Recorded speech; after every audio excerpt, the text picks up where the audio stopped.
Hi, this is Laura Turner, and today I'm going to talk to you about writing an excuse letter.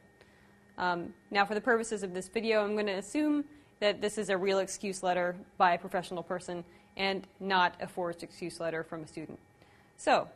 what you're going to do first is you're going to want to actually write it like a letter, put it on your department letterhead or your company letterhead is the best, and go ahead and type in the upper right-hand corner your address. And then also, just like a professional letter, type down to the left the address of the person you're addressing it to. And then, of course, dear whoever, and go ahead and write down your excuse, the dates from which the student or the person will be off from work, and the reason why, and just cordially sign your name and print your name at the bottom, just so that it has that sort of stamp